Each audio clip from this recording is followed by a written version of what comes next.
যদি ক্ষমা করি তো আর বেশি খুশি হই আমরা একটা ক্ষমা করি দয়া করি তারা ক্ষমা চাই আমরা থেকে আলহামদুলিল্লাহ।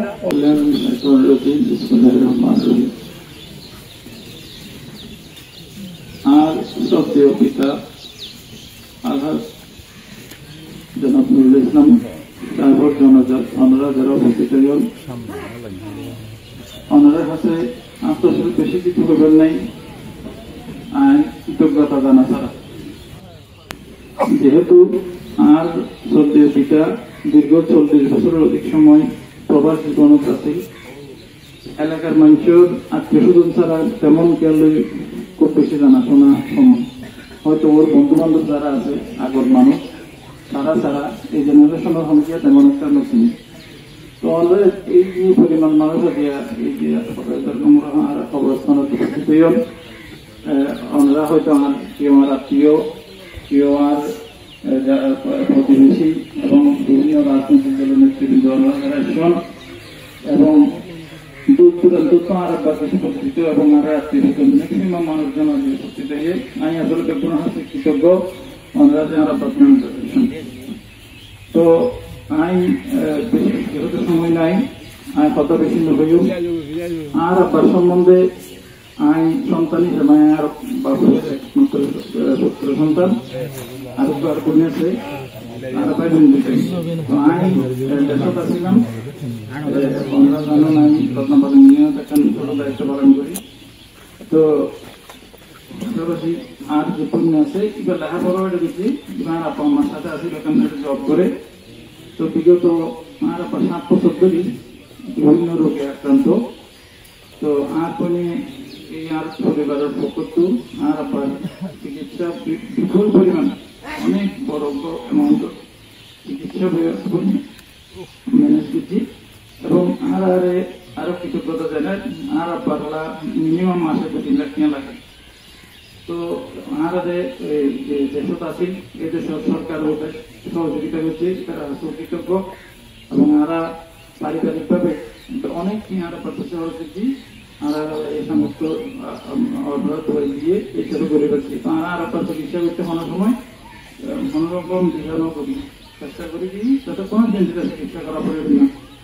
তো প্রতিগুলি চিকিৎসার ভালো চিকিৎসা আছে যে আর এদেশত আছে এখন ভালো ব্যবস্থাপনা আছে কারণে বছর আছে নইলে হয়তো ডেভেলপ লাগে যাই হোক আজকে আর ওনারা যারা উপস্থিত যেহেতু আছে হতানো করে আমি সন্তান হিসাবে হইন্দার বাবা যে পৃথিবীর সর্বশ্রেষ্ঠ একজন পিতা এবং সংসার জীবনত আর মা কোনো সময় হতাশার হারিয়ে তাইও দেখি। তো সংসার জীবনের আছে এবং আর আত্মীয় স্বজন প্রতিবেশী যারা আর জানাশোনা আছে অনেকে এর কোনো সময় মন কষ্ট দিয়ে দেয় এদিন হতায় নবনি অনেকে পুনঃ শুনিয়ে নিজনও দেখি। তো বাদ বাকি ওর জীবনত তোমরা করছে আর আমাদের 2017 সালত খোঁজ করছে। তো এবং সবসময় অসুস্থ অবস্থাতে নামাজ পরিমাণের চেষ্টা করছে পড়ছে। তো বাকি ফাইসালা ওর যে ইহকালের জীবন শেষ করে পরে গেল যে জীবন এর যে ফাইসালা যেন আল্লাহ দিব এ বিষয়ে আমার কথা বলার সুযোগ নেই। তো কেন অনুরোধ চাই বিশেষ অনুরোধ আর আপাতত যদি আমরা মহৎ কষ্ট দিতাকে ওনারা একটু ক্ষমা করে দিবেন এবং কোনো প্রকার লেনদেন যদি তাকে আর জানা অজানা আর তো জানা নাই আছে কিনে আনেন জানি যদি থাকে অবশ্যই আমরা সুযোগ করে ক্ষমতা লাই দিয়ে ভালো করে দিয়ে এবং আর অবশ্যই যদি না থাকে আমরা আপনার মুখ্যমন্ত্রী হিসাব আছে আমি আছি আর যোগাযোগ করলে আরো বেশি খুশি হই। তো আমি কথা শেষ করি। ব্যক্তিগত জীবনে আমার সাথে খুব কম পরিচয় ছিল, আপনাদের কতটুকু পরিচয় ছিল আমি জানি না, তবে যতটুকু জানি তার উনার বংশ উনার পিতা উনার ভাই সবাই ভদ্র নম্র। আমি আশা করি আমিও ভদ্র নম্র ছিলেন। যদি আদম সন্তান হিসাবে যদি কোনো ত্রুটি করে থাকতো আমি আল্লাহর কাছে ওনার পরিবারের পক্ষ থেকে আল্লাহর কাছে ওনার জন্য তোমাকে যেন ক্ষমা করতে সে আশা করি। পরিশেষে বলবো এই পিতাগত পরিবার সেলিম আপনাদেরকে আল্লাহ রহমত আপনাকে ধৈর্য ধারণ করার ক্ষমতা দিক। সবাই মরহুমের জন্য দোয়া করবেন এবং সবাই নিজেদেরকে আল্লাহ পাক রব্বুল আলামিনের আমাদেরকে যখন মৃত্যু দেবে তখন যেন আমরা একজন মুমিন মুসলমান হিসাবে আমরা শেষ বিদায় নিতে পারি সেই চেষ্টাটা যেন মনে জানিয়ে আমার বক্তব্য শেষ করলাম। আসসালামু আলাইকুম। বন্ধু বান্ধব হচ্ছে